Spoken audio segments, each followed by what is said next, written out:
भाजपा सांसद सुब्रमण्यम स्वामी ने एक बहुत बड़ा खुलासा किया है। शनिवार को उन्होंने लेख को ट्वीट किया है जिसमें इस बात का जिक्र किया गया है कि पड़ोसी देश चीन ने महामारी के इस दौर में भारत और भूटान की जमीन पर कब्जा कर लिया है। साउथ एशिया मॉनिटर नाम वेबसाइट से सेना से रिटायर लेफ्टिनेंट जनरल प्रकाश कटोच के एक लेख को प्रकाशित किया है जिसमें कहा गया है कि विदेशी जमीन पर कब्जा करने के लिए चीन एक प्रकार का युद्ध लड़ रहा है। इसके तहत वह अपने अवैध तरीके से किए गए दावों को मजबूती प्रदान करने के लिए झूठे रिकॉर्ड पर चीन का नाम शामिल कर रहा है। वहीं सुब्रमण्यम स्वामी द्वारा ट्वीट किए गए लेख में लिखा गया है कि बीजिंग ने भारत के अरुणाचल प्रदेश की सीमा में कई जगहों पर अपना नाम चिपका दिया है जिस पर वह अवैध तरीके से दक्षिणी तिब्बत का होने का दावा करता है।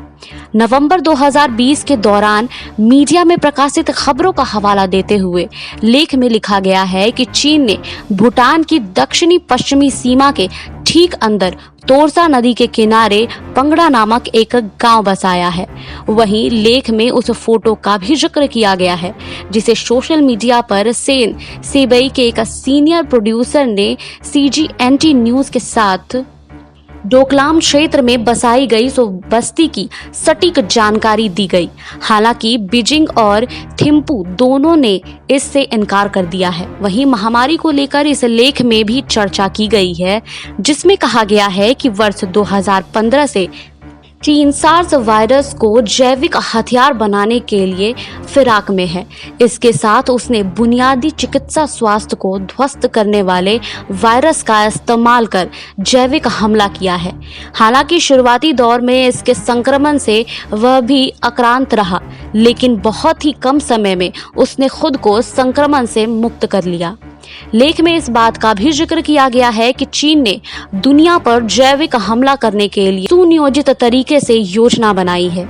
सबसे पहले उसने वीटो पावर का इस्तेमाल करते हुए 2017 में वैश्विक स्वास्थ्य संगठन के महासचिव के तौर पर टेड्रोस अधानोम घेब्रेयेसस की नियुक्ति कराने में सफलता हासिल की है। बाद में उसने वर्ष 2019 में वुहान वायरस के जरिए पूरी दुनिया में जैविक हमला कर दिया जिसे उसने कोविड-19 करार दिया है।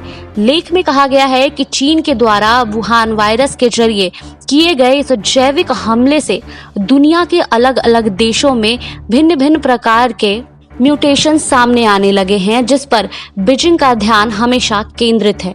आपको हमारी ये रिपोर्ट कैसी लगी हमें कमेंट बॉक्स में लिखिए। बाकी और खबरों के लिए जुड़े रहिए SPN9 न्यूज के साथ।